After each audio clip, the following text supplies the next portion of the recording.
When the right people come together at the right moment, when they care almost as much about winning as they do about each other, they can become the best of the best.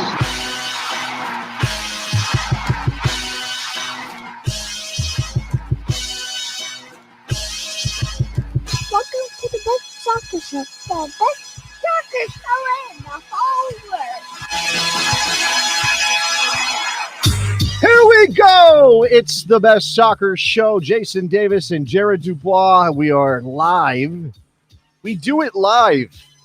You know, some podcasts, Jared, they like to have like a safety net. They record their shows and then they go back and they edit it together after the fact. They take out the ums and the ahs and the really bad jokes and all of those things. We don't do that. Right. Basically, we would lose the entirety of Jared Dubois' performance if we decided to go back and edit out all the questionable material on the show. We are live. We are taking your phone calls on this program as always. That's the reason we do it live. It's the phone calls, Jared. 717-727-2378 is the phone number. I think we could talk about a couple things soccer-wise, get into the Olympic roster. Big DK Energy is doing it big over there in England and maybe subject of a very big offer, which we can talk about. We got to talk about Christian Pulisic and his fortunes in England. They changed just a bit this weekend. Yeah. You're making a face. Is that going to preview your discussion about Mr. Pulisic? I'll hold my opinion until it's time. And then we'll talk about Efrain Alvarez as well as part of that Olympic conversation and dual nationals and everything else. I will point out that you and I are wearing very distinct colors right now. Before the program, I will put on my Instagram page that I had gotten this shirt from the folks at the Philadelphia Union. They put my name and a number on the back for me, so it's customized. I'm wearing the new joint for the. Well, see, this is the thing that bothers me every single time. Jared Dubois will jump in my comment. Like, guys, you know how much of an act of violence it is to jump into somebody's Instagram comments and really, poke at them. Is that the 21st century bullying? Well, he commented on my post. So I put up this little video of me unboxing the jersey. I have a couple pictures of me wearing it. I'm thinking, hey, this looks pretty good.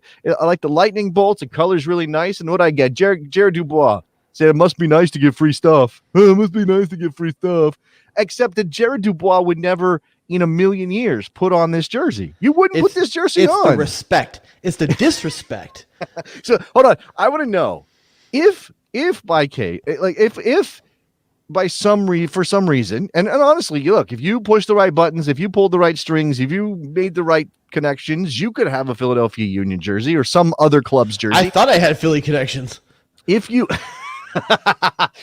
received one in the mail, what would you do with it? I want to know. What would you do with it? Because you can't wear it. I take a picture of it, and I might even wear it. Like here's the thing: if the Galaxy's out of the postseason, which is a lot lately, I pick another team to support. And last season, I supported Philadelphia Union in the postseason. That's the team I thought could go. Okay. Like if my team's out. I'll hang out with someone else in the meantime. Well, now this is a big question that I think we have to put to the besties. And the phone lines again, 717-727-2378. Let me get that again, 717-727-2378. It's on the screen if you're watching us live on YouTube. I got to know, is that okay? Now, I have a rule about wearing a jersey to a game that does not involve. No, here's the question. Is it okay to wear jerseys and be a team whore when you're loyal to nothing? You're loyal to nothing. Is that okay? To have nothing you're loyal to? Hold on. Are you soccer slut shaming me on this show right now? Is that what you're doing? Wait, I felt like you were doing the same thing to me. Like I was sleeping around. No, not at all. In fact, I'm saying the opposite. Like I'm put my girl over here. You're so monogamous that it limits your enjoyment of the cornucopia. Oh, so you're polyamorous. Yes, I'm in a throuple with like 4 different. Oh, that kid doesn't work. I'm in a throuple, like multiple throuples at the same time. You know what? I'm sister wifing. COVID, dude. I'm sister wifing the MLS situation is what's happening. Oh, so you're an RSL fan. Oh no, I didn't. Hey, there's a lot of people that live in Utah that do not believe in the Mormon faith. So I don't think you should make it about that. Okay. My bad. I'm just I'm just saying I enjoy partaking a little bit, you know. I'm not gonna put it on dating around because I don't just saying, like, my closet's got some emptiness I could fill with some free stuff. That's all I'm saying. Oh, okay, but I want to know from the fans, since you brought it up, from the besties out there. I want to know if your club is either not involved in the postseason or goes out of the postseason. Are you then allowed? Are you then free because your club has let you down and you know they've you've kicked them out of the house because they were terrible to you? Are you then allowed within the playoff window, and only the playoff window, I would imagine, to wear gear for a different team, to temporarily adopt a different team? Are you allowed to do that? I'm okay with it. I give it a pass. I mean, your team, you literally can't support your team right then. It's like in the World Cup. When the U.S. goes out, don't you have another team you support in the World Cup? But I think that there's a line. You own Mexico jerseys. No. It's sort of like browsing on whatever the dating app of the day is and actually trying to connect with somebody. There's a difference to me, right? So if your club is out of the playoffs and you're looking around and, oh yeah, I like the Philadelphia Union. I like that team. I like what they do. I'll root for them to win it. And I'll be, moderately happy if they do. They're not my club. I won't feel that connection, but I'll feel okay. That's one thing. To go and actually chat them up, like, hey, what up? How you doing? What you got going on? And then wear their gear. To me, that is an act of betrayal. Okay, and where does that line finish then? Because Nick, we can bring Nick in for this one because I'm sure he's got an opinion on this. Yeah. Nick, being a Cincy fan, I know for a fact he's a fan of the shirt I'm wearing right now, Manchester United.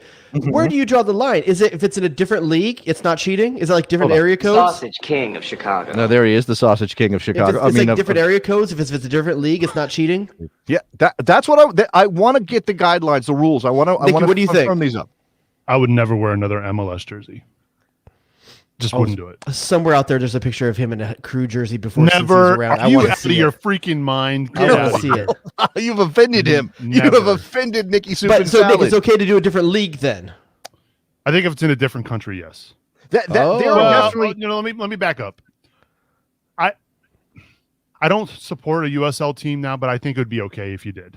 I would be okay with supporting a USL team. Hold on, Frank in Orange County. Frank is always getting in trouble. This girl, he's always getting in trouble. If my lady moves out of town for a month, does that mean I can look elsewhere? Well, first of all, how does your lady move out of town for a month? Is that if that's like a extended business trip? No, you are not allowed to look elsewhere. No, you're not. That's not how that works. I mean, I think obviously what he's saying is if it was a soccer team and if they are your team is out of the playoffs, which consider that a month, are you allowed to look elsewhere? Again, I think sort of. Window shopping in the most casual, only looking kind of way is okay. It's okay. So you want to enjoy the sport still. Nick's on record, he'll never wear another MLS team's jersey. Right. Never. So that's what I'm saying. To me, that's where the line is. Nick, would you wear a USO 1 shirt? Would you wear a Detroit City FC shirt jersey if someone gave you one for free? No. Okay. Now, that's because I have beef with them, but yeah. Oh, man. Okay. There's so much beef in that chili out there. What are you, Michael Jordan? You got beef with Detroit? What's happening? I don't understand. Okay. I was going to say. I took that personally. I just watched Last Dance, so I just finished never mind. I think for me, the general rule, and this is kind of connected, is you should not root for another team that could conceivably compete against yours for a trophy. Does that make sense? Now, I think there's a gray area on like Champions League level clubs. Once I'm out of the playoffs, I'm not competing with them for a trophy. No, I understand that, but what I'm saying is you're still in the same league. You are still competing for the same trophy for most of the year. Yes, the playoffs are technically kind of a little bit of a different thing, but it's not like rooting for Manchester United and say Juventus. In most cases, 99 times out of 100, you're not going to see Manchester United play against Juventus for anything important. Now, you will have a conflict when you get to a Champions League situation. If Manchester United gets back to the champion, if Juventus can stay in the Champions League, well, that's true. That's a good point too. Two of the wrong teams. Well, let's hope for Weston McKennie's sake that Juventus is can in the champion. They'll be in the Champions League next year, as will Manchester United, by the way. Yeah. So it could happen. I'm just randomly picking teams because I know people that are like, yeah, I live and die with Arsenal, but also I'm a Bayern Munich fan. It's like, yeah, can you do that? I mean, Arsenal's not in the Champions League right now either, but can you do that? Is that a thing that's You okay? can. I mean, it's up to. I mean, our listeners can let us know, and I'm sure we'll get comments and we'll get stuff in the chat room telling you whether or not you should. But you can do anything you want. It's just a matter of. I think here's the thing about me. First of all, You got a thing? What is the thing about it? I don't wear a ton of. I don't wear Galaxy gear to the mall. It's just not me. I'm not that guy. I'm not really. I'll wear to a game, and I have a license plate ring. Cool, I rock that. But Okay. that's about all I have, and you're not going to find anywhere on my body till I die. I mean, Okay, so hold on. I get it. I get it. I know your commitment is real. I'm not going to doubt it. I'm not saying you have to get a tattoo. Are you indicating this is another can of worms? Are you indicating that a grown man should not be wearing a soccer jersey out in public? Is that your stance, or is that just you? I'm not saying they shouldn't. I'm just saying I don't. It's not Okay, really that's my fine. style. That's fine. So you are live and let live for other people, but for I'm you, t-shirt, shorts, and flip flops, man. That's me. because my wardrobe, like, I mean, obviously we're not going out in public quite like we used to at the moment, and who knows what the summer is going to bring. And let's get Uncle Joe's if I'm shot. wearing a soccer jersey, I'm usually playing soccer. That's the use to me. Okay, like well- I go play indoor. I'll wear my Galaxy jersey to play indoor. I'll wear this jersey to go Sure. play indoor. That's the use to me. I don't really see the point otherwise. But Okay. that's just me. I am definitely a soccer jersey as style kind of person. Now, part of that is that I own, in addition to this very nice Philadelphia Union shirt that I got, that is going to be a game used shirt, or the Union will wear something like this in games. I own a bunch of shirts that could be more kind of described as soccer culture and style than they are actual. That I'm cool with. Okay, so like for example, I have the Footy Mob shirt that they sent me. It's got my name on the back, and it's the one with the flowers on the I've sleeve. won the Philly Union happy hour one out in public before. There you go. know. Oh, both of those, by the way, the product of Icarus FC, who may have a connection. They may be doing work for us. I got to get on top of some phone calls, but they may be doing some work for us. I just want to put that out there. So if And you're- I'll rock other stuff like bumpy pitch stuff, but that's not like a kit. You know, no, that's not a kid. it's more lifestyle stuff. Yeah, I definitely want people to know that if the Best Soccer Show produces a kit, you're allowed to wear it in any context whatsoever. Wear it to church.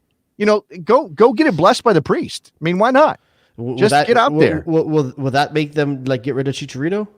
Jared won't really buy any of that. He sees it as superstition, but still, you mean, I'm just saying, why not? Cover your bases is what I'm saying. It might as well have a witch doctor like put a voodoo curse on it or something. Like they're all the same to me. Okay, all right. Well, let's be careful, people's beliefs and all that. I don't know. Someone's messing with the Chicharito doll somewhere. The discussion about my son, about Thiago, about his baptism is happening amongst the in-laws, and I'm getting the sense that this is going to be the event on the island of Puerto Rico in 2021. The event of the summer. Like event of the summer. It's going to be a massive. Is Bad Bunny going to be there? Yeah, I was going to say we might get Bad Bunny to show up. You never know. I mean, we might have to go down a level. Maybe Nicky Jam gets in the mix. I don't know. You don't know who Nicky Jam is, right? We've talked about this. Okay. I don't know who Bad Bunny is.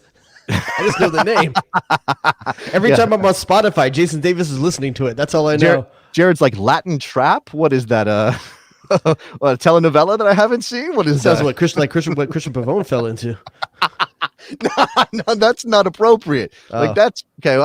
First of all, we've established since you opened up that Inappropriate. we'll come to the Olympic team in a second. We'll come to some Marco Polo for that group and talk about the group of talent the U.S. has at the U23 level that really can't come to bear in this qualifying tournament and might not be part of the Olympics either, because there's that. But since you mentioned it, and that is your team, let's just clear that off the list. Okay, so Christian Pavon, not charged, but formally accused? Yeah, it's an interesting thing. It sounds like they do in Argentina that's in between, like being arraigned or brought up on charges. Like sort of so- like we're investigating this. We think there's something to it, but we're not making any definitive declarations about anything. Yeah, yet. so as far as I know, I think he can still leave the country, but it's starting the question is out there, just like we were talking before, like with jerseys out in public. You can, but should you? Yes, and that's right. what's kind of where we're at with the Galaxy right now. It's like, okay, you have undoubtedly one of the best talents in MLS potentially about to join your team, but should you? And that's a hard position to be put in. You guys go from, I would say, a lock to make the playoffs. I'm not saying a high seed, but from a lock to make the playoffs with Christian Pavon in that team to, I don't know. I don't know if you guys can do it in 2021. Like, you're gonna have to go get a bigger piece than what you signed a French winger. Good for you. he's not Christian Pavon, right? No. So I don't know what that means. I'm just going to say, I don't know what this means. We'll move forward. Let's talk about the U.S. men's national team player pool. Let's talk about what Jason Kreis has done with this group that's going to go try to qualify for the Olympics for the first time since 2000. The United States hasn't been in the Olympics since before you and I met, Jared. Isn't that wild? Oh, before, yeah, sorry. I was thinking about that qualifying miss campaign. That first no, one I'm saying that we were doing been that, but you're in right. the Olympics since Michael Bradley played in the Olympics, if I'm not mistaken. 2008?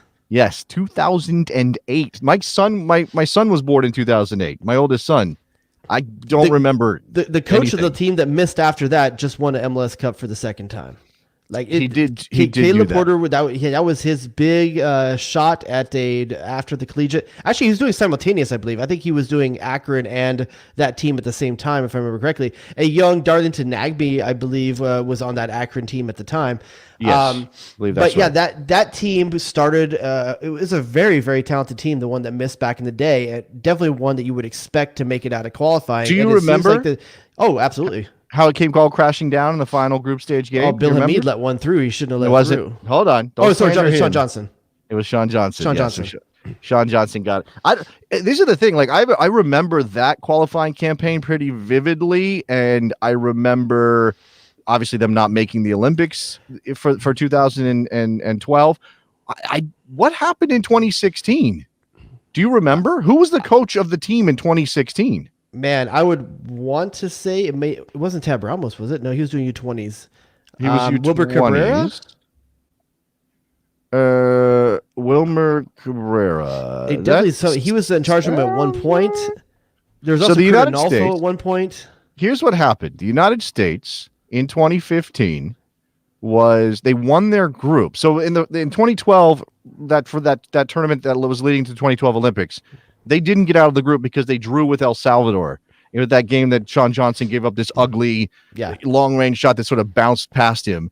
That they didn't even get into the knockout rounds to have a chance to play. In 2000, Chat saying Andy Herzog. Andy Herzog. I didn't remember that. I That was did not Klinsmann's remember guy. that. Yeah, He was so they also one of win. his lead scouts in Europe. This is how disappointing this was. This may be even more painful, and maybe this is why I'm blocking it out. The United States went 3-0 in the group stage against Canada, Cuba, and Panama. They were plus 11. They gave up 2 goals and scored 13. They beat Canada 3-1. They beat Cuba 6-1. They beat Panama 4-0. Then they went to the knockout round against Honduras and lost 2-0. I mean, in Utah, in the United States, Home it's not soil, like losing to Honduras, not Mexico. no, not Mexico, Honduras. Honduras. It's the U.S. has consistently not got the job done at the under 23 level, and this year I don't know. Go ahead. That story's not over. I'm sorry. I just realized now I am remembering a little bit more.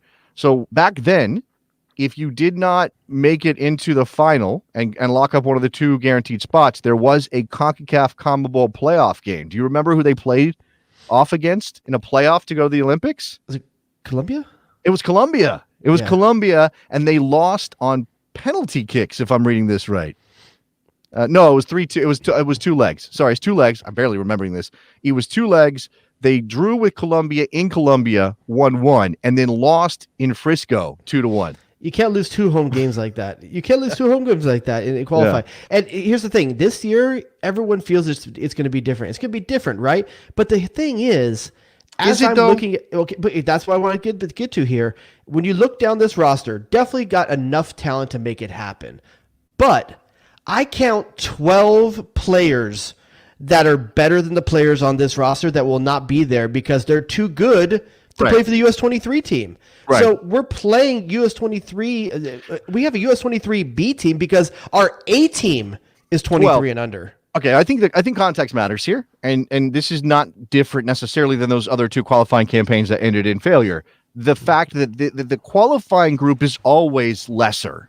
It's always Never a like weaker this team. though. For the U.S., it's never been like this. Well, but what you're saying is actually a positive that becomes more of a negative because yes, the gap between the team you could call up and the qualifying roster is bigger than it's ever been. However, this qualifying roster is the most experienced team the United States has ever taken to a qualifying campaign. Yeah, not a single non-professional in the. Yeah, there's no college kids, and they're all established professionals in their clubs, minus a couple of exceptions, and those are the European-based players, which we'll come to. So let me go through the group, and just to give us a sense of where things are. I'm sure everybody's seen it, but I do want you to, you can stop me, Jared. We'll play this game.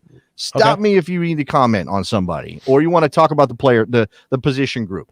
So goalkeepers, Matt Freese of the Philadelphia. What I'm representing right here, Matt Freese, Philadelphia Union. Watch out. Never going to see a minute behind Andre Blake. JT Marcinkowski, San Jose Earthquakes, and David. Well, Freese, by the way, helped him win a Supporter Shield last year when Blake got injured. So I'm just going to put that out but there. listen, who's the starter there? The number one keeper in the league is Andre Blake. I know. And David Ochoa of RSL. So there's your goalkeepers. It's not the strongest position in the group. Marcinkowski's good job to lose, I think. Okay. Well, he's been the U20 goalkeeper for a while now, sort of the established. And he's the one that's getting full team call-ups as well. Yeah. Okay. Defenders, Julian Araujo, LA Galaxy. Love it. Justin Glad, RSL. Yep. Aaron Herrera, RSL. Henry Kessler, New England Revolution. Mauricio Pineda, Chicago Fire. Sam Vines, Colorado Rapids. This might be one of the stronger areas of this team, to be honest with you. I feel with Vines and Araujo, you have two of the better fullbacks you're going to probably see in qualifying, and I'm a big fan of Henry Kessler. I thought over the course of the postseason for New England, he was one of the best defenders of that whole postseason. I thought he looked fantastic. It is a question of how he's going to partner in the middle. I think that's where the question mark is on this defense, the other center back position, who's going to be there and how they're going to combine. But I think 3 out of the 4 positions on that back line are extremely solid. Yeah, so what's interesting to me is that, and again, another reminder here that because the Olympics got pushed a year, players that are 24 are eligible. So, for example, Justin Glad, who would have been eligible last year, but missed out because the Olympics got canceled, is still eligible even though he is 24. Just turned 24 on February 28th, as a matter of fact. That's a player with a combined 135 professional matches between USL and Major League Soccer. 125 appearances. Now, he's 24, so he's not quite a baby anymore. But consider what the comparison between that level of experience and what this qualifying roster has looked like in the past. I'm just putting that out there. I'm not saying that Justin Glad is going to guarantee the United States qualification to the Olympics. I'm just making that point. And in fact, I do think there's a question. Is Pineda going to start because he's the best distributor out of the bunch? Do you start Kessler alongside him? Both of those players are first year coming into their second year as professional players. They're good, don't get me wrong, but they also played in a pandemic year when their number of appearances were limited. Like the minutes were just limited. It almost makes it more important if you stand out, though, I think. Okay.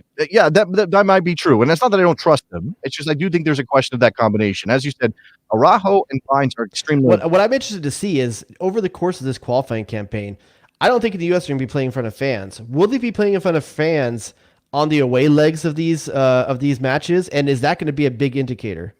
Or is it all U.S.? This is all in Guadalajara, Mexico, my friend. Oh, is it all in Guadalajara this time? Damn. Every single match is in Guadalajara. They're playing it... I think they have an extra stadium in Guadalajara. I don't know what they do with it, but it's going to be where they play. Do you think they'll allow fans? I doubt it very seriously. Maybe a couple, but I don't think it's going to be one of those, I don't think it's going to make that much of a difference. And obviously, it only really matters when you're playing Mexico, which they will, because they're in a group with Mexico, Costa Rica, and the Dominican Republic. So it's a wild group stage for the United States. And it starts with Costa Rica on Thursday. And the idea is, well, if you beat Costa Rica, then you have a really good shot of at least getting second place and qualifying for the knockout round. If you don't beat Costa Rica, pretty big advantage for Mexico. I mean, even if you can't have fans in the stadium the night before that hotel, that's not going to be a fun time for the U.S. Yeah. All right, midfielders: Johnny Cardoso, Internacional in Brazil; Hassani Dotson, Ulises Yanez, Georgi Mihalovic, Andres Pereira, Sebastian Saucedo, Jackson Ewell. It's interesting here. There's an opportunity here to play a very defensive-minded, strong team with both Ewell and Pineda. But I'm just not sure if they'll commit to having both those players in the midfield. But if you want to lock down a midfield, those are the two guys to put in there. Well, I'm just not sure if that's the direction they're going to go. So I talked to Jason Kreis this past week when the roster came out on Thursday on my radio show. Did you do that? On my radio show. Did you know? Congratulations. Oh, I can't believe that you're just now congratulating me on my radio show after on Jason Kreis. Okay. I asked him because I looked at this midfield, and to me, Jackson Ewell is a locked-on starter. Okay, he's the best passer of the bunch from his deep lying position. He's a great ball winner. pretty good. Yeah, he's a good ball winner. He understands the game, and I think you can trust him. Ahead of him, I'm kind of doing one of these because Georgi Mihailovic is the most creative player in this group by a wide margin, and I think he has to start. But who's the third guy? Is it a player like Johnny Cardoso, who I think of as more of a six? If you want to mirror image what you're doing at the senior team to this team, you do play Jackson Ewell and Pineda, I think, and you have Pineda take the very, very back end of it and have Jackson Ewell just in front, kind of playing the Weston McKennie, Tyler Adams kind of role, and then you try to put someone in there that's more the creative person, like Sonny Dotson or something like that, if or Mihailovic hold, just to say, patterns hold. Your fullbacks are getting up the field when you're in possession. Your fullbacks are getting up the field, and your number 6, in this case Jackson Ewell, is dropping deep into a line of 3 with your center backs, right? And that's sort of how you're playing out of the back. You want a Pineda in there because of his ball skills, his passing ability. Again, I think Mihailovic is the obvious creator. And then what I was going to say is when I talked to Jason Christ, I asked him about the creativity, and he said, "Well, let me ask you a question. Think about Liverpool. Who's the creative midfield player in Liverpool's group?" And he's like, he didn't even let me answer. He's like, that's sort of the way that they're thinking about it. There's not you could say Thiago is definitely not a creative player, but beyond that, it's kind of a shared responsibility, right? We think all of these guys can do a little bit of that job. We don't need an out and out number 10 style player. We don't need an out and out creator. And so I think that Cardoso is a name that he mentioned. Like, I think that Johnny Cardoso is in line to play some minutes in this tournament, even though we think of him as maybe a destroyer. That's not the way he's being viewed in this group. So I think that's sort of interesting. You get the feeling that Cardoso is a starter for him? I don't know if he's Christ didn't tip his hand about anybody starting. If I'm picking 3, I'm going with Ewell, Pineda, and Mihailovic. I think, and I also say, I think Giannis is more of the forward than a midfielder. You keep saying Pineda. You mean Pereira. Pereira. Why do I keep doing that? I'm so sorry, Pereira. I will go the 3 of them in the midfield. I think it gives you the best chance of holding, winning the ball, and then turning it into creativity going forward. Okay. All right. Let's go to Frank in the aforementioned Frank, who's mixing it up, talking about cheating on his girl and stuff. What's up, Frank? I'm just kidding, Frank. I'm just kidding. What's up, man? I swear, you're gonna break us up, man. I'm gonna be mad. We're not gonna break you up. No. You're playing a good role in this. What you got there, Frank? Nah. I'm completely faithful. But listen, man. I remember watching those qualifiers in 2012 and 2015. And yes, there were a sprinkle of like college players, but the vast majority of them were playing in MLS and a few abroad. And what I can remember from those qualifiers is the one thing that the U.S. is unfortunately good at is underestimating their opponents. I mean, Salvador came back from behind and took it from them at the very end. I remember that 2015 qualifying campaign because that's the same day that the U.S. lost to Mexico in that whatever thing they did for the the CONCACAF championship thing. Yeah, remember that when they were trying to make both Gold Cups matter and the 2 winners were supposed to play off. Klinsmann lost that game. I think it was just before he got fired. I think it was pretty close to the end. I can't remember where it was, but it's pretty close to the end, right? Are you asking me? Or No, he went into the qualifying campaign. I'm just getting my thoughts straight. Frank, your connection is not the greatest. I'm gonna let you go. I do appreciate the phone call. I want to tip in here that since you were talking about fans, Jared, and I hadn't heard anything. I do have a tweet from Silver Ray on Twitter who says that Jason Christ has already mentioned there will be fans in the building in Guadalajara. So, again, I don't think it matters outside of the Mexico game. And if you have to win the Mexico game, you're already screwed. You know what I'm saying? Yeah, you got to get 6 points. You got to get 6 points going into that game, and I'm not sure what order they play them in. I'm not sure which game it is. It's Costa Rica, Mexico, then DR. But I think if you win against Costa Rica, you're set up, and even if you lose against Mexico, then you're okay because you're going to go wax the floor with DR, and you've already got one up on Costa Rica, who you expect Mexico to beat as well. So if you're kind of chalking up Mexico to 9 points, then it's playing for 6, or it's playing for maybe 7 if you squeeze out a result. I mean, you want to be back in Mexico. Don't get me wrong. I do wonder about management. And another thing that Christ told me is that, they're going to play to win every game. They're not thinking of this as managing the tournament. And this is a program, before I get to the forwards in this group, this is a program that's very committed to the idea of we play the same way from the top of the program all the way down. So the senior national team is going to play the way that Greg Berhalter wants to play, and the U23 is going to play the same way, and the U20 is going to play the same way, and the U17 is going to play the same way. And so that's why I think the use lineup I've talked about so far fits best into that. I think that is a very similar look than what they do with the senior national team with all players available. Okay, now I also think that while, again, Johnny Cardoso is an interesting wrinkle here as potentially a player who's farther forward, I think Ulises Llanes is an interesting name. He's one of the few players that's not – I mean, he's at Heerenveen. He's on loan. He's playing. He's not playing at a lot of minutes at an incredibly high level, although obviously there's something to be said for Dutch football. But he's one to watch. Sebastian Salcedo, I haven't watched a lot of Pumas, but I know he's played some, so there's a chance that he could get in the mix. I just don't see Llanes fitting into the midfield here. I just think of him more as one of the strikers. Like I said, I'm surprised to see him. He could be an option out wide too. Well, let me come to forwards because this is a team that plays a 4-3-3. That they're only listing 4 forwards. Yeah. So you somebody from that midfield. Maybe it's Llanes. I certainly think. Well, I'll let you. Once you mention these names, I'll tell you what my 3 are, and it does include Llanes. Okay, Jesus Ferreira, FC Dallas, Jonathan Lewis, Colorado Rapids, Benji Michel, Orlando City, and Sebastian Soto of Norwich. For me, I'm playing Jesus Ferreira in the middle. I think you saw a lot from him in that full national team call-up. I think he looked fantastic in it. And I'm playing Jonathan Lewis on one side, and I'm playing Ulises Llanes on the other. I think that speed on both sides is really nice. You're absent size here. You're definitely absent size here, where you would get more of that with Sebastian Soto than you would with Ferreira. But I still thought Ferreira's hold-up game was fantastic for his smaller stature. So, do you think though that he's going to play it in a false nine sort of way and drop deeper and then let those guys slash ahead of him? And if I remember correctly, Jonathan Lewis was on that left side when Ferreira had that fantastic game a month ago, and Jonathan Lewis looked like he knew how to combine with him quite well. So I would definitely take them. I think that speed on the wings, cutting inside into the space that Ferreira's dropping to, and you can call it a false nine, whatever. I'm not hung up on monikers, but he falls into that space and he holds the ball well. And I think that I would like to see that threesome right there before missing when getting a Sebastian Soto or something like that in there.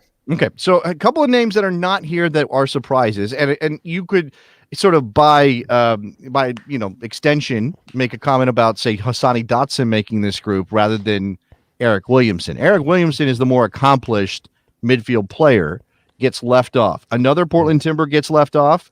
Jeremy Abobasi. Yeah. Not here as well. He is eligible. It really makes me wonder if his concussion stuff at the end of last season is worse than what we know. Well, that's possible. Although I also kind of got the sense when I asked, again, this is coming back to all the interviews I'm doing on the radio show. He just didn't perform. Apparently, he just didn't perform in camp, and they came down to Jason Christ. Didn't think he was at a high enough level, which wild, right? That's shocking. That's the thing there's a cover for Christ in that we don't know what he looked like in that camp. But if you're looking at it on paper, you're kind of going, wait, what? That's the most accomplished MLS forward in the pool, and you just left him out? How do you do that? How do you justify that? But listen, if it is form-based, I get it. That's his job. He's to see who's fitting in the best with the team. But it is really surprising you didn't want at least the leadership aspect that he would bring to the team. This is a guy that's played some big games in MLS and been a big part of their team. I can't think of one that's more important to their team. Maybe Jackson Deal's more important to San Jose, but there's not really anyone else that's as important to their team as Abobase is with his. Yeah, this is going to be so. This comes back to what you were saying earlier, right? The 11 or 12 different players who, if you were able to call from all of the U23 eligible names in the U.S. pool, would be in this team. And you can even argue that, first of all, Miles Robinson is not here. George Bello is not here. Is it Brooks Lennon also eligible, who's not here? I believe so. I believe we talked about him before. And that's because Atlanta was like, hell no, you can't take our people. We got stuff to play for in the early part of the season, which is understandable. It's their prerogative. It makes it a little weird. And again, let's be honest. The U.S. isn't prioritizing this as much as they could either. Like they're not trying to get some of these big names. Even if they qualified, they're still not going to bring the Christian Pulisics to the Olympics. Right. Yeah, and that's the thing. Like so, give us some names here, Jared. I mean, let's imagine as I go down it, the 12 people that are eligible that would walk into this team right now are Gio Reyna. Yep. Hold on, wait a second. I got to add my color to this. All right, there we go. Gio Reyna. Serginho Dest. Absolutely, 100%. Brendan Aronson. Okay. And then I would put Daryl Dike. Yeah. Sure. He would. Timothy Weah. Yes, absolutely. Josh Sargent. Uh-huh. I would skip Akinola for right now because I'm not sure if what that status is. Yeah. Oddly, Paxton Pomacle's not in this, but that could be. I'm not saying a walk-in for that one. That's not a walk-in. Well, that's a return from injury situation for Paxton I Pomacle. will skip him for right now. Tyler Adams. Oh, 100%. Christian Pulisic. I think you left off. Oh, so you're not done. Okay, Weston McKennie. Yes. Yeah. Anthony Robinson. And I think that's the last one I would say is just like they would. Are you walk sure? Into. Are you sure? Well, look, we're talking about Justin Glad, Mauricio Pineda, and Henry Kessler. You're going to tell me that Reggie Cannon? Reggie Cannon. You're telling me that Mark McKenzie wouldn't walk into this team? Oh, Mark McKenzie, correct. He is on my list. I'm sorry. I missed him when I went through. All right. So, that is a starting lineup. Yeah, and look, Jackie says Matthew Hoppe might even get in this team. Oh, and Chris Richards. Oh, 100% Chris Richards isn't. Yeah. So, and again, this is kind of this weird. Is there any other team on the planet that it could field a U23 team that strong that's also that big of a percentage of their full national team?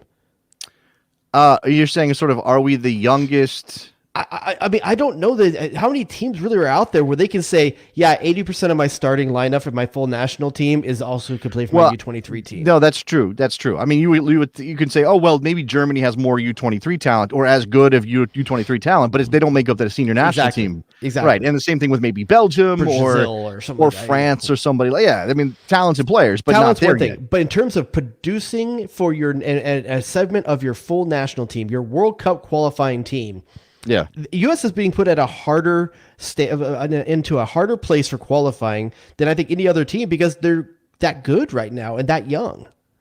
Yeah, I think it's again, this is the catch-22 of this campaign and this qualification process and the Olympics and everything else. It is simply that the United States, the boom in talent, this generational shift has pushed so many players to Europe. Also, as you turned over your team because of a failure to qualify in 2018. Now you've turned to those players. They've sort of graduated. You're not going to pull them back into a U20. First of all, you couldn't do it now anyway because of FIFA I know rules. you brought up Matthew Hoppe for a second, and I didn't too because I said he's not walking in to this team, I don't think necessarily. But yeah, Matthew Hoppe, if you do qualify for the Olympics, is a very cool option for a guy that you could include in that 23-man Olympic roster and actually maybe get a good amount of production out of. Because he may not be an option at the highest level. Oh, you said he's not. Hold on. You said he wouldn't walk in. But if I said Matthew Hoppe, Jesus Ferreira, you're going to take Jesus Ferreira over Matthew Hoppe right now? I might. Once again, it's the same thing we talked about with this full national team. It's not a matter of who's better, really. It's like Ferreira's been playing in these systems. He's been in the new system forever. I mean, he's a big part of this team. I mean, you could say that he may even be the star of the US 23 team. You could make that argument. Like when you look down the roster here, who's the star of this team? For this particular group coming out of Major League Soccer at this point, mostly with a couple of extras. Man, you know what? I could see if they have a really good tournament, I could see it being a big one for Georgi Mihalovic. I like him as a player. Or Jackson Ewell. Jackson Ewell might be the star of this team, which is but that position on the field doesn't get that kind of star cred. No, that's true. By the way, I agree with you. He is the best player in this. The most important, I should say differently. Jackson Ewell is the most important player on this U23 roster that's been called up. He should be the captain, and if he's not, I'm really wondering why that would not be the case. That guy will be the engine. He is the Michael Bradley of the new generation. I know some people are going to like to hear that, but that is how I see him. But let's come back to the senior national team again. He's got a guy in front of him who you're not moving for the next 8 years. So, I mean, you can say he's the Dax McCarty. And by the way, Jackson Ewell is going to get caps. He's going to play some. He's going to be involved. In fact, Jackson Ewell is sort of made for the Gold Cup this year. That's going to be his tournament in addition to whatever this is. Right? Well, I say that, but then again, the Olympics are happening, I think, right before the Gold Cup, and you're not going to do both. So who knows? I mean, again, well, in the chat right now, people are clamoring for Araujo and Uli Yanez. And if you remember back to the U23 World Cup, those were the two guys that, as you left Like, wow. U20 And World Cup, Dest. I'm sorry. Dest was absolutely there. But you definitely were looking at Giannis and thinking, wow, he's really good. Soto looked really good in that U20 World Cup. There are some guys here that stood out in that. But the problem is Dest was so good, he's not even an option anymore for these youth teams. Well, I mean, and that's the thing. This is the fun part of it. As much as I worry about this tournament and qualifying for the Olympics, because I think it'll be great for the United States to be at the Olympics. I can't deny that it's exciting to think, oh, wow, look, we got a really talented player at right back in Julian Araujo and a really talented player at left back in Sam Vines. But they're not starting anytime soon based on the fullbacks we got in the national team picture. Yeah. Jackson Newell is very good. He's still in Major League Soccer. It makes me almost surprised that Julian Araujo is playing for the U.S. That's how deep the right back position is ahead of him right now. Whereas you're seeing Efrain Alvarez make a different decision. So this is so you've transitioned us here nicely, which I enjoy it when you do that. You don't have to acknowledge it. I'm just good at this. You could just go. I have to point it out. This is how it works. You don't have to point it out. You should after you don't have to bring my flow to a screeching halt. Pop your collar just to I did that. That's me, G. Rodius. Look at this Canton action. I want a thumbs up or thumbs down on jersey collars from the chat right now, because we had a little bit of a discussion before the show. I think they look good on players on the field, and those are top level athletes. Yeah. I don't think they look good on me. I'm not a fan on a jersey for me. Is that? I'm a big fan of the collars. I like the old school. I like this 90s era Premier League uniforms. I love it. I even like the old, I think it was Aston Villa that had the lace through the V-neck. Yes, I like a lot of that kind of stuff. The actual pull string. Well, yeah, like shoestrings, but the actual one, not the fake one that they're putting on some jerseys now, right? Yeah, right. I like the collars. I don't know. I don't like the. I think it was Kappa that ruined it for everybody. Kappa ruined soccer jerseys because they were the first ones to go to that super tight, like you're wearing a rash guard surfing kind of look that is just great on an athlete and terrible on the common man. No one should ever buy a Puma jersey unless you are in 100%. You have 0% body fat. Don't mess with Pumas. And I got some there's some jerseys in the collection where it's like those are aspirational at this point. Like I'm not, I was talking about this before the show that. My in-laws have been with us for the last 2 months. They got here beginning of January, so it's almost 2.5 months to help take care of baby Tiago. They're leaving, which is sad because it means less help and definitely going to be a thing.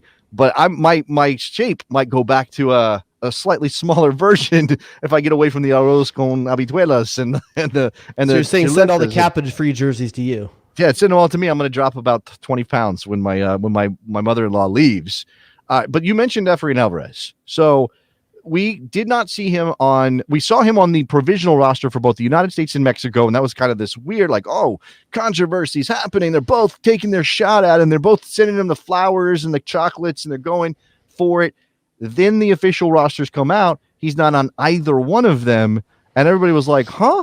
Well, wait a second. For a second, I thought he had just deferred to another time. And then let's see which one of you guys makes the Olympics. Then I'll come to your door.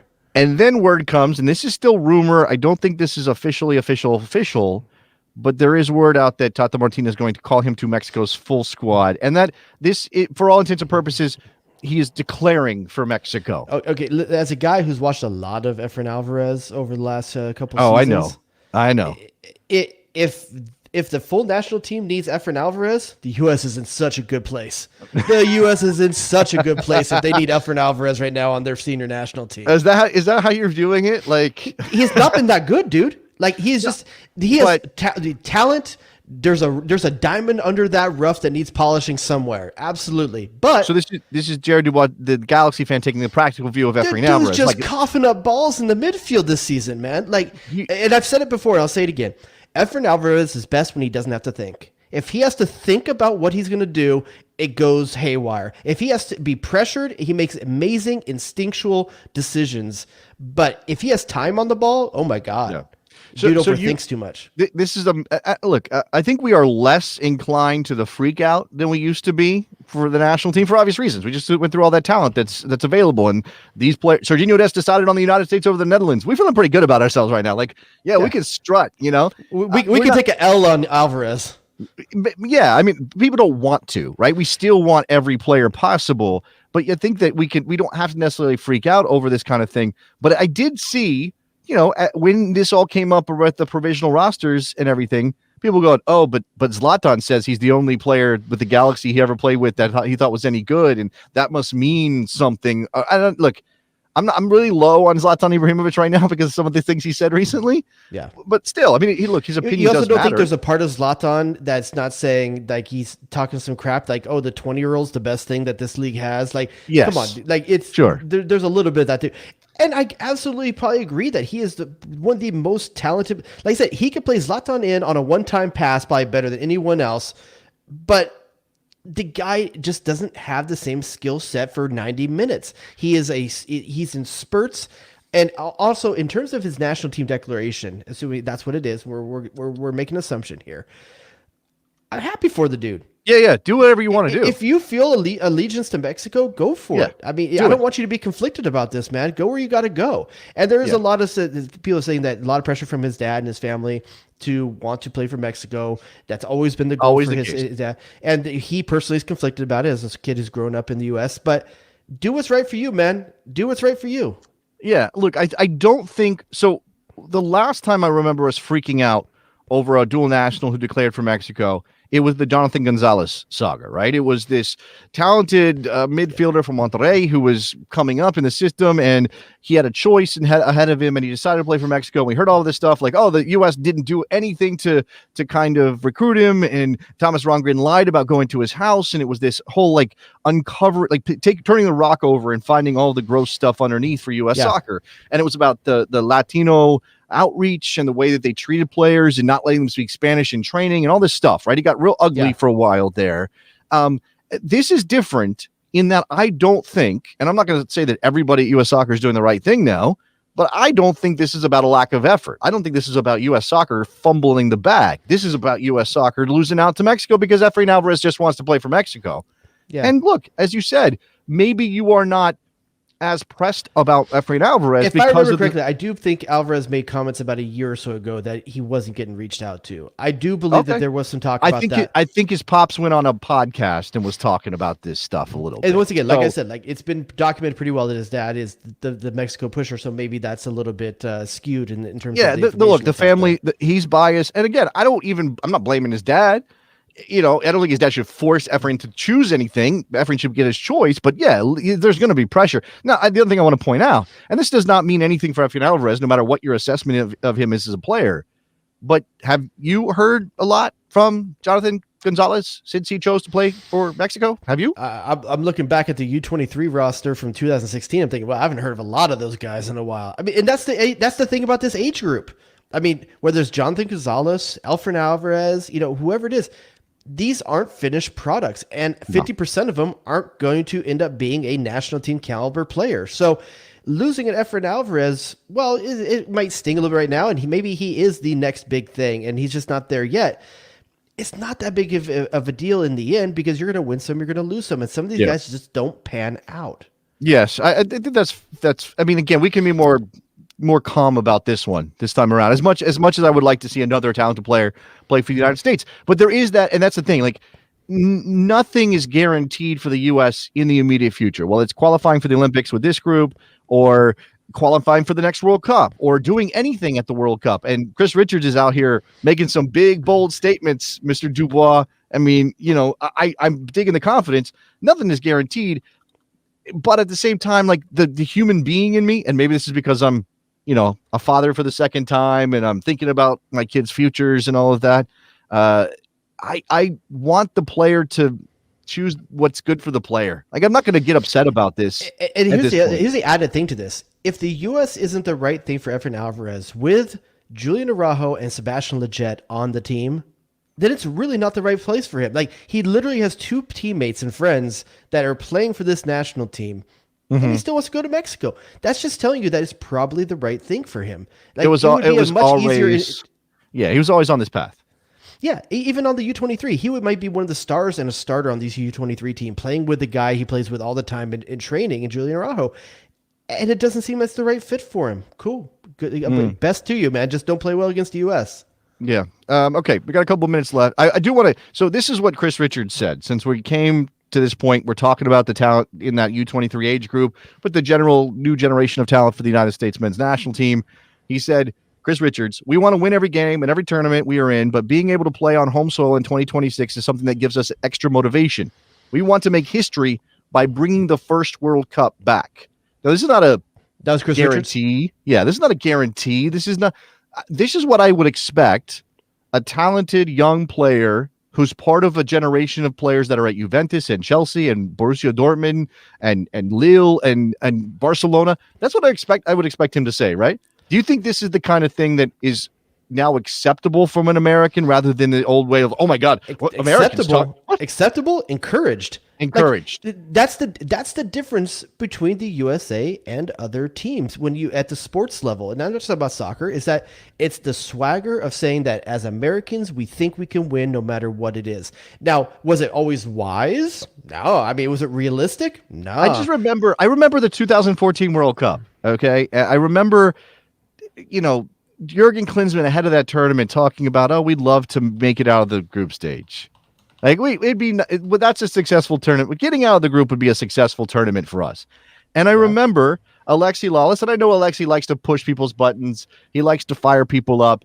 It's kind of less about Alexi than it is about the attitude, though. He said, that's ridiculous. You're an American. You're a coach of the U.S. men's national team. You're coaching a team of Americans. Your attitude should be, we want to go and win it. Now, is that likely? No. Is it a reasonable expectation? Probably not. If you go back to 2014, 2015, somewhere right there, and Eden Hazard is saying, I think in 2020 or whatever, we're 2022, Belgium could win the World Cup. No one's. I mean, no one would bat an eye.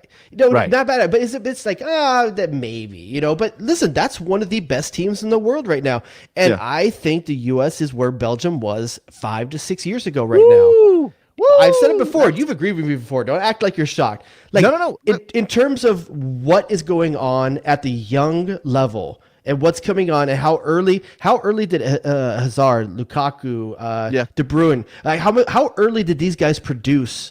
And start like that team that beat the U.S. in was it 2016? No, excuse me, 2014. 2014. That was a young team still at that time. That was their breakout time. Yeah, that was their first debut of this generation of talent for sure. And you see what's coming, where these guys are at right now. I'm not guaranteeing a thing, but I'm just saying I feel similarities when I think about the two. Let me just say that Belgium didn't win that World Cup. They haven't won a Euro. They're number one team in the world by FIFA's wrong with ranking. saying they could. No, of course not. Again, I think it's because the United States is not a soccer nation by the rest of the world's estimation that changes the calculation here. And I do think that matters. By the way, culturally, I think it matters for how good you can be in international competition. We're about to find out. And this is what's weird about being an American soccer fan right now. We went through the depths. We went through despair after 2017 and losing in Trinidad and Tobago and missing out on the World Cup. And it's like, oh my God, we are the worst. Why are we even doing this anymore? Let's just quit soccer. Let's close it all down, right? You and I went into hiding for a while. Yeah. Not because of that, but sort of around before that. And then here we are, just a couple years later. I mean, a blink of an eye in sort of the arc of history, and we're like, oh my God, look at what we got going on, boys. We told you it was coming. We knew it was coming. As soon as we really tried a little bit, you fools are done. We're coming after you now, and we haven't proven it yet. So we're in this limbo of we get really excited about all the players at Champions League level clubs, but also we're kind of recognizing, okay, they got to go out and win games. We got to actually do the thing. We're Americans. We like two things. We like fast food and being unwarrantedly confident about things when it comes to sports. Yes, we like swagger. And we're good at both. Right. We like swagger and fat. That's what we're into. Yeah, exactly. And then when you're fat, you still can have swagger. Yeah, you know what? Put it on a T-shirt. Swagger and fat. It's the American way. You know what? Did any other country come up with a song, I like big butts? No. No. Well, let's do that. So this is the attitude. And I don't want to pick on Ray, okay? But this is the attitude. Problem statements like that is why we had the 2010 project and the little guy that ran soccer at a lost generation. Now, I'm assuming he's talking about Sunil Gulati. That's the only little guy you can imagine he's talking about. And Project 2010, look, I still do not have a problem with Project 2010. I know they didn't measure up to it, but come on, you have to take your shot. I have a differing of opinion on this slightly. I do think there's a problem with a federation saying that we're going to do this by this point. I think that's kind of a weird thing. I have no problem with the player being confident in their abilities and speaking on that. So you want the federation to put their nose to the grindstone and just do the work, right? Without the publicity element. I think the problem with Project 2010, there's goods and bad. Project 2010 gave you Landon Donovan, DeMarcus Beasley, Gooch. I mean, there's a ton of great players that came out of the Project 2010 concept. The problem was, in my opinion, is that we didn't think about Project 2012 to 2016. Like something fell off right there because we had a vision to a certain point, and then we had a lost generation in between there. Look, I realize it's results-based analysis a little bit on my part, but it's kind of hard to separate this. But my theory on the lost generation is that, look, we fired up Bradenton, right? And we had the class of 99, and we had Landon Donovan, and we had Gooch, and we had Kyle Beckerman even. You could throw him in there, and DeMarcus Beasley and all those guys. And that got us, I mean, 2002 was more about Michael Bradley and Josie Altidore, still part of that, just a different class. Sure. Well, what I'm saying is we fired up Bradenton. That was like, well, we needed Clairefontaine because we don't have anything else going on. Clubs were not investing in development, right? There was no MLS Academy system at the time. It just did not exist. We were using college players, and 2002 was great. I still think 2002 was lightning in a bottle, a unique combination of players, but not necessarily world class players. You go to 2006 with expectations because of what happened off of 2002, and you disappoint. Now, they played better than they're giving credit for, but they disappointed in 2006. That was still kind of off the echoes of the Tab Ramos, Claudio Reyna generation, right? I mean, he's in that tournament. You had Dempsey coming in or whatever. You get to 2010, that's when Bradenton, that's when Donovan's, generation really started to make a difference. That still worked. And then 2014, MLS had started to invest in their development. I think U.S. Soccer was like, well, that's going to be more effective. That's going to be more efficient. We're out of the Bradenton business, right? That's not how we should do this anymore in a country of 300 million people. Yeah, they're right. Just by nature of stopping that one program and trying to start the other one up, you ended up with a gap. Yep. You just ended up with a dip because. And the funny thing is, it takes time. You see, now all of a sudden, Dallas comes up before everyone else and gets their system right, and think of the talent that's come out now of that Dallas program and where they're at right now in the world. Like, there's going to be other versions of that. New York is Philly's catching up now. Like, it takes like 10 years is about what it takes to start. Because you're grooming these kids that were 12 and you're grooming kids that were 12 in 2010. And that's who you're bringing into your academies. They're not ready by 2014, 2016. They're not ready yet to produce at that level, but you made the commitment, and that's why there's a gap in the chronology here. That was a necessary gap, but it doesn't mean it doesn't hurt. But it also doesn't mean that we can't be right about the direction we're going and be cocky about the results that we're seeing. Look, this is not to say that anything was inevitable, but if you invest locally, if clubs are choosing to build players because that benefits them financially and on the field across Major League Soccer, and now, by the way, second division clubs are kicking in a little bit too. It's going to even get richer out there. By just sort of the logic of it, there's 300 million people, there's 10 million soccer players, youth soccer players across the country. You give them something to aim for because now they have a target. I can go into an academy. I can get into the first team.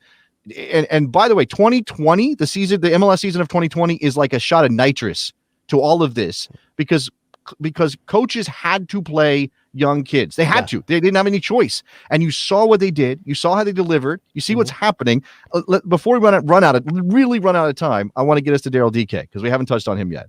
Now, Daryl Dike came out of Oklahoma's high school system and ended up at UVA and Orlando via the draft. You're always going to have those guys like Dempsey in the Project 2010. He's not part of Project 2010. That's who's a college product that made it through a bunch of other systems. Daryl Dike is doing the same thing. You're going to have these exceptions outside of these formats, and that's why it's still good to have and look for these outliers, and Daryl Dike is one of them. He's the reason. He's an argument for why the draft still matters. I do think these players could be distributed another way, but he's an argument for why the draft still matters. Now, the story is after Daryl Dike is on fire over at Barnsley. If you did not listen to our midweek episode, the From the Stands that I did with Joe Beardsell from Red All Over, go back and listen to it. Give some background on Barnsley. If you're wondering why we're not talking about Sargent and DK, we did a lot of it during that midweek show. Yeah. I got Jared on the phone. We also did a lot of that. We talked through sort of the whole U.S. starting lineup again, which is a good listen. So go listen to From the Stands in the last episode. But after being on fire at Barnsley and helping a club that normally doesn't contend for promotion, at least push into the promotion playoff spots, the report from the BBC comes out that says, a club made a $10 million offer for Daryl Dike, and Orlando turned it down. So, Jared, you tell me your first reaction to Orlando City turning down $10 million for Daryl Dike.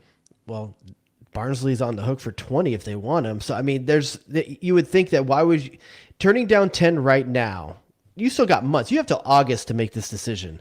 That's assuming that the offers are still coming in. Do you think? Hold up, that's true. Except Daryl Dike could go out in the next Barnsley game and tear his ACL. It could happen. I'm not saying like obviously the deal wouldn't be done by the time you get to the next game, but the longer you wait, the more there's a possibility of a drop in form, an injury, something changes. I have to look up his stats, but the kid's played one professional season and it wasn't even a full one because of the COVID-19 pandemic. Why wouldn't you take the bag and run to the bank with that? Why would you not do that if you're Orlando City? I think two things. One, the bag might be a little bit bigger than that, and so we don't know if there's other. It's a risk, Jason, man. Hold on, we're assuming they only have one offer. That there's only one team that's called them. Okay, that's what's been reported, and that at least you thought you had around a $20 million valuation for him from Barnsley, which obviously is pie in the sky kind of stuff. And we talked about that midweek as well. But I think that this guy is about maybe to see the national team over the next two weeks. He's going to finish this loan at Barnsley. He's going to come back to MLS and maybe put in a few more. By August, this thing could get serious in terms of amount. And I think they're rolling the dice, dude. I think they're rolling the dice. And they also don't have another guy ready in Orlando to take this over. They haven't been planning for him to be gone. You don't believe in Alexander Pato to score a bunch of goals in MLS this year? Oh, God dang it. What I don't believe Alexander Pato to be is 6'4", 250. Oh, that's not okay. I'm now suddenly imagining a bunch of people dressed in purple quacking all the time, which would be hilarious if that happens. Do you know how many total professional minutes Daryl Dike has? Do you know? Oh man. Okay, so I'm gonna say he probably started and played full games roughly 20 times last season. So that would be roughly 2,000, and then. Plus Barnsley, I'm going to say roughly 3,000 minutes. Daryl Dike has 1,751 professional minutes, and that includes the 9 games he's played in the championship. Does that include MLS's back too? He's got, that's a good question because I think the knockout rounds didn't count towards total. I don't know. And I wonder if playoffs do as well. I'm going by FB Ref. FB Ref's got 17 matches, 15 starts, 1,217 minutes in Major League Soccer. I'd call it 2,000 something right now. I always say it's probably safe to be in there. Okay, so maybe he's got 2,000. He still only has 2,000. He's still got nothing and again, it's not. But he's got his goals, dude. It's not that I think in a silhouette. It's not that I don't think you can get more for Daryl Dike at some point. But again, think about this moment. It's a pandemic, so the finances of all clubs are being hit pretty hard. Yeah. So you would expect spending to be down. Maybe values for certain players would be, I don't know how you view that necessarily, how the market forces work there. But you are in a pandemic with the financials of that. You've got a player who's only got 2,000 professional minutes to his name. So he's got a limited amount of performances to judge him by. And yet somebody's coming in with 8 figures, and that just doesn't happen in Major League Soccer. So, what's the record for a player going out of Major League Soccer is $20 million, Jared. I mean, Miguel Almiron and Alphonso Davies when he hit all the bonuses, and throw Pity Martinez at 18 million to a club that was crazy to spend that on him. This does not happen, right? So if you're thinking in the history of Major League Soccer, this is, again, take the bag and run kind of money. But you're saying the calculus has changed. Are MLS players, Daryl Dike, being specific and being unique, but are they suddenly worth that much money? 20 mil. What did Brian Reynolds go for?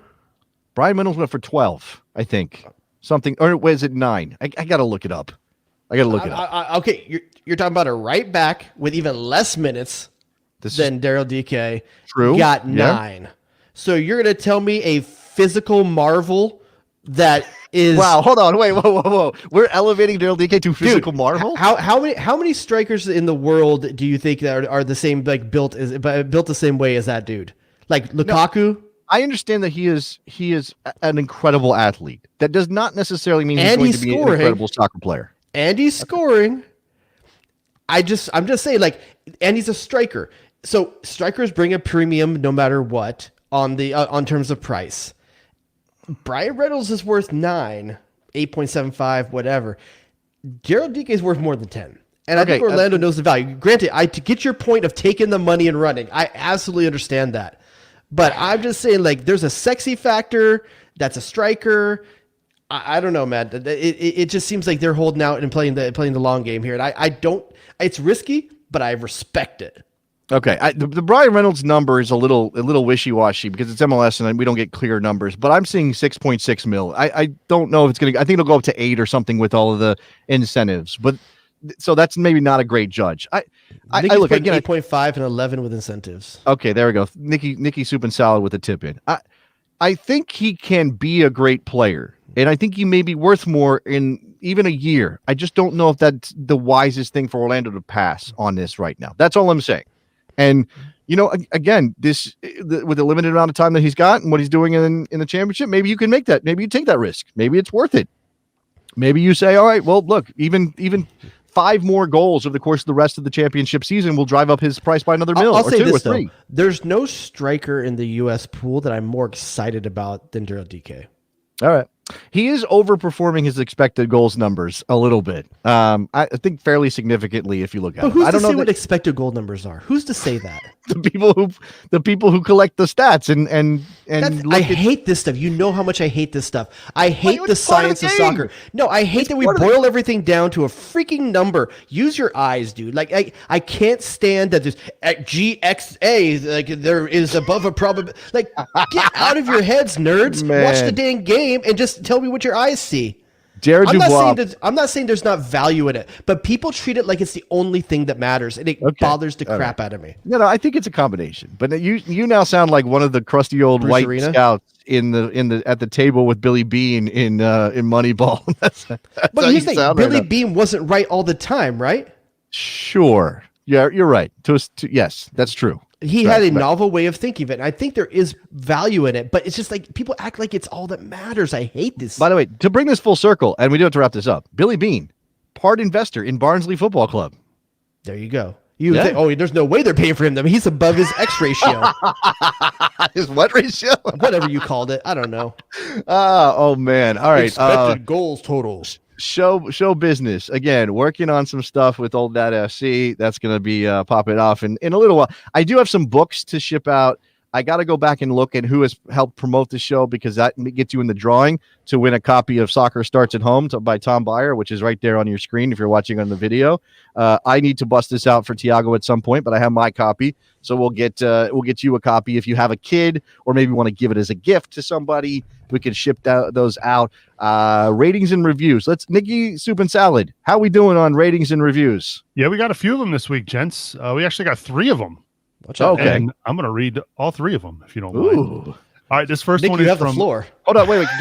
Can I request that you do them in different accents, or is that off the table? That's off the table. His radio voice is so good. Let's not mess it up.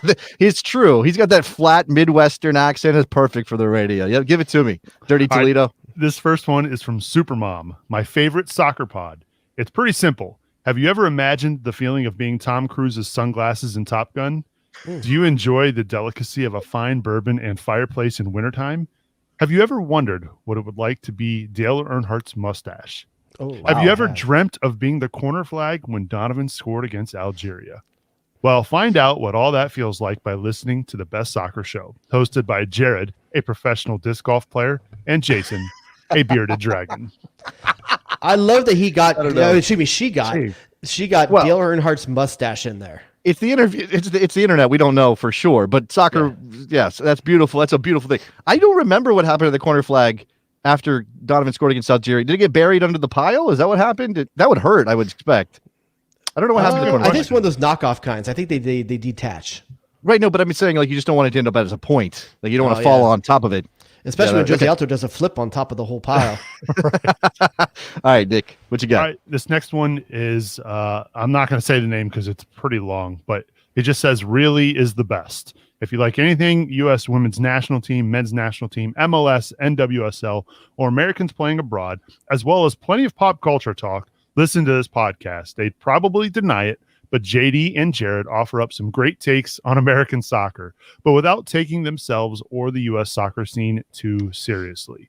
Something that can be something that can be hard to find among professional pundits and all of the experts you'll cross paths with on subreddits. I was a casual, occasional listener during the first iteration, almost a religious listener now. If you like what you hear, I would urge you to not just listen, but support their Patreon as well. The American soccer scene needs content this good to continue thriving. You know what I'm hearing there? That person's tired of the X ratios as well.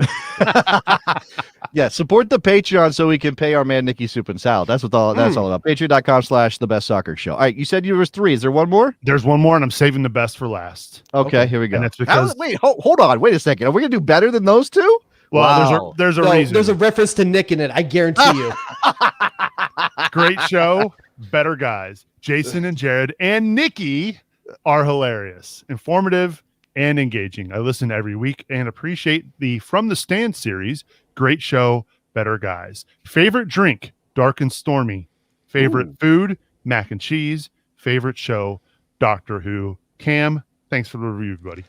Oh man. Okay. So first of all, Dark and Stormy. I think that's a beer combo or something. Or is this got a beer? I'm not sure what Dark. I believe so. I believe it's sort of like a snake bite like or a black and tan. I think so. But what I'm going to choose to play off of here is the mac and cheese and Comic Con aspect. I have a suggestion. I know you're the soccer sommelier, but can I just give? Yeah. Okay. By all means, give it and mansplain to me what my job is supposed to be. I'm not mansplaining. You give your recommendation. You are the soccer sommelier. I'll say if I was ever going to aspire to your role, who I would give. Go ahead. Okay. I'm going to go with I'm going to go with Minnesota for this one. Is that what you were going to go with? Yeah, this is why we do this show together. We are simpatico. This is exactly somewhere up north near Cheeseland. I know it's not quite Wisconsin, you got that you enjoy that fatty dairy aspect, but it's still 100% a Midwest. I also find with Doctor Who, you're probably a bit of a Comic Con person, and it's snowy a lot. You're indoors, having to watch like a lot of you're watching a lot of stuff because you can't get outside for 6 months of the year, and it's dark and stormy in the north. So I'm thinking Minnesota. 35 years of the same show. That's what you're doing. Yeah, you're dark and stormy. There is a supporters group in Minnesota that I believe is the Dark Clouds. I believe is the name of their supporters group. They've been around for a long time, even when that team was in the lower divisions. And I think mac and cheese is very much a Midwestern staple. I'm with that. And I think Doctor Who makes me think of the fact they sing Wonderwall. For some reason, just an English connection. They sing Wonderwall up there in Minnesota. So I think that's exactly Europhiles. Right. That's what I'm thinking. All right, Nikki Soup and Salad, thank you very much for your contributions as always. All right, Mr. Dubois, we did it. It's done. We put it in the books. Anything else that you want to share? Just a reminder, guys. The one show left from the stands midweek. One live show left before the U.S. national team games. We'll be giving you guys some information about what we'll be doing for those games as we lock it in. We're looking to try to do some live stuff for you guys post game on those. We'll see if we can work everything out.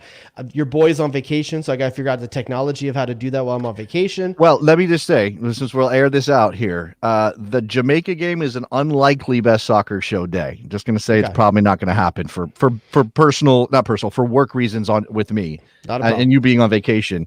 The Northern Ireland game is a different situation. We will try to figure that out. We'll let you know. But as Jared said, there's one more live show before the friendlies. We'll be doing some Marco Polo next week or on Sunday's show before we get. I don't know when the roster is going to drop, so it's all kind of in that area too. I think it's pretty safe to say we'll have it by Sunday, though. Yeah, we'll probably be able to go through it and do that. All right, I think that's it. I think we're good. I think we did it and it's done well. We did anything else? We did the thing. All right. I'm just going to say again, so a swagger and fat. It's what we do. It's what we do around here. It's what Americans do, and we enjoyed it. Thank you very much for listening. See you guys next week. Bye. Damn, dog, that's an approach. Danger zone! Eddie, what have you done for me lately? You shut your mouth when you're talking to me. The Sausage King of Chicago. Oh, it's incredible! Oh, it's incredible! It's out of the field! Luis Alonso! Michael freaking Arasco Fiscal! You got to coordinate. Oh, baby! Who asked those questions?